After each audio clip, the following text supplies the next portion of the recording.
हे बच्चों, तुम मुझे ईश्वर, अल्लाह, शिव, यहोवा, गॉड आदि नामों से पुकारते हो। तुमने मेरे लिए मंदिर, मस्जिद, चर्च एवं गुरुद्वारे बनवाए। तुमने वेद शास्त्र और कई प्रकार की धर्म पुस्तकें लिखी। मेरे पास पहुंचने के लिए तुमने पूजा, अर्चना, तप आदि किए। तुमने मेरे नाम पर अनेक युद्ध किए और मेरे लिए कई त्याग व बलिदान दिए। लेकिन दुर्भाग्यवश न तो मुझे कोई भी प्राप्त कर सका और न ही मेरे पास पहुंच पाया। वास्तव में मुझे जानने से पहले तुम्हें ये जानना और महसूस करना है कि तुम स्वयं कौन हो।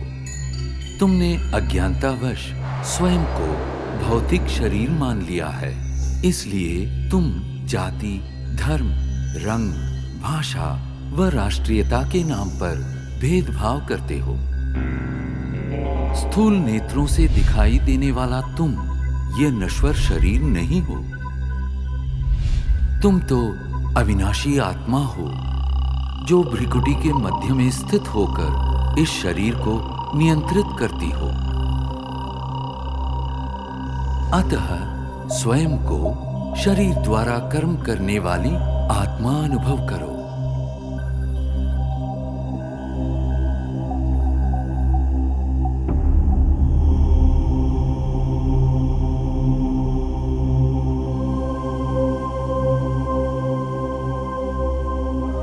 अब कुछ क्षणों के लिए सांसारिक बातों व उनके वातावरण से स्वयं को अलग करो। इस देह को भूल अपने आप को भ्रिकुटी के मध्य में चमकता चैतन्य सितारा अनुभव करो। वास्तव में तुम यही हो, अति सूक्ष्म ज्योतिर्बिंदु आत्मा। अब क्रमशः तुम्हारी यात्रा आरंभ होती है। इस भौतिक दुनिया और देह से ऊपर उठकर नीले गगन की ओर।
सूर्य, चंद्र, तारागणों से भी पार अब तुम एक सुनहरे प्रकाश युक्त दुनिया में पहुंच चुके हो। ये वो आत्माओं की दुनिया है जिसे ब्रह्मलोक, शांति धाम, मुक्ति धाम व परम धाम कहा जाता है। ये मधुर, शांतिपूर्ण दुनिया तुम आत्माओं का और मेरा भी मूल निवास स्थान है।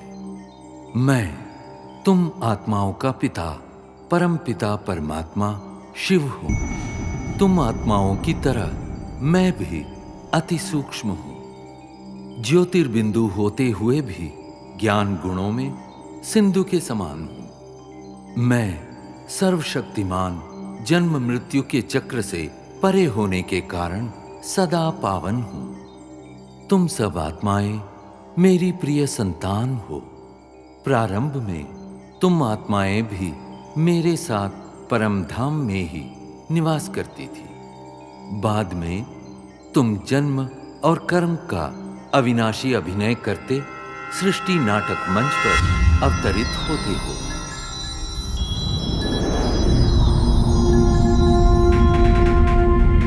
ये अनादि अविनाशी नाटक सतयुग, त्रेता युग, द्वापर युग और कलियुग 4 युगों में विभक्त है।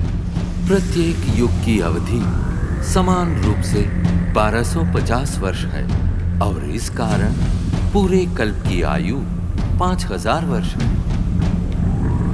हर 5000 वर्ष में इस सृष्टि चक्र की हूबहू पुनरावृत्ति होती रहती है।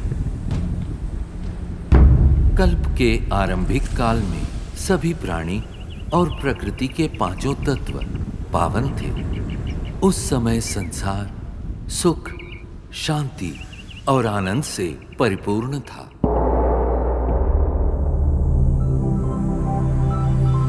यही वो समय है जिसे सतयुग और त्रेता युग के नाम से जाना जाता है, जहां तुम देवी देवता के रूप में रहते थे। इस 2500 वर्ष की अवधि को स्वर्ग, वैकुंठ, बहिश्त, जन्नत, पैराडाइज आदि नामों से जाना जाता है। सतयुग अर्थात स्वर्ण युग में श्री लक्ष्मी और श्री नारायण का अटल अखंड राज्य था। तत्पश्चात त्रेता युग अर्थात रजत युग में श्री सीता एवं श्री राम ने राज्य किया।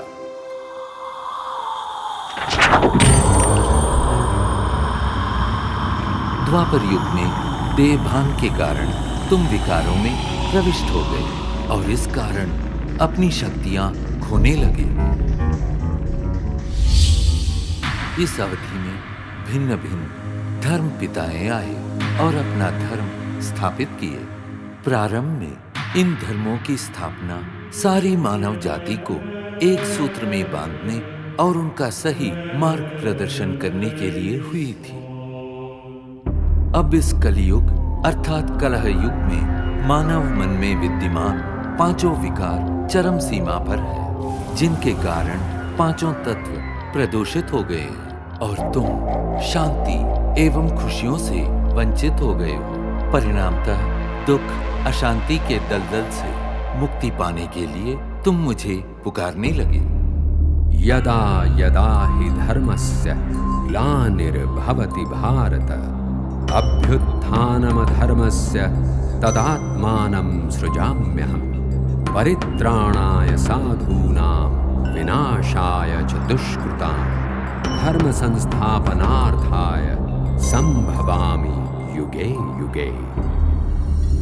जब जब धर्म की ग्लानि होती है एवं अधर्म व पाप में वृद्धि होती है, तब तब सत धर्म की स्थापना और श्रेष्ठ विश्व नवनिर्माण हेतु मैं धरती पर अवतरित होता। इस दिव्य व पावन अवतरण के काल को संगम युग कहते हैं। कलियुग और सतयुग के संगम का ये समय अत्यंत कल्याणकारी है। गीता में दिए इन वचनों के अनुसार अब भारत भूमि पर मेरा अवतरण हो चुका है। प्रजापिता ब्रह्मा के साकार मानवीय तन में मैं प्रविष्ट एवं सन्निविष्ट होकर सहज गीता ज्ञान एवं राजयोग द्वारा तुम आत्माओं को पावन बनाने का महान कार्य कर रहा हूं। अब तुम देह सहित देह के सर्व संबंधों को भूल स्वयं को आत्मा निश्चय कर मुझ परम पिता परमात्मा को याद करो। यही राजयोग है जिसके द्वारा तुम्हारे जन्म जन्मांतर के विकर्म दग्ध होंगे और तुम सर्वगुणों एवं सर्वशक्तियों से संपन्न हो जाओगे। याद रखो, प्रकृति के पांचों तत्व भी तुम्हारे इसी संपन्नता की प्रतीक्षा कर रहे हैं। मेरे प्यारे बच्चों, मैं वही हूं जिसे तुम अनेक वर्षों से खोज रहे हो। मैं तुम्हारा अनादि पिता हूं।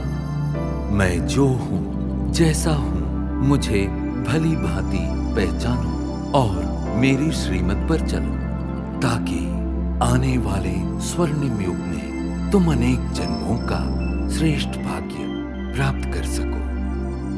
ओम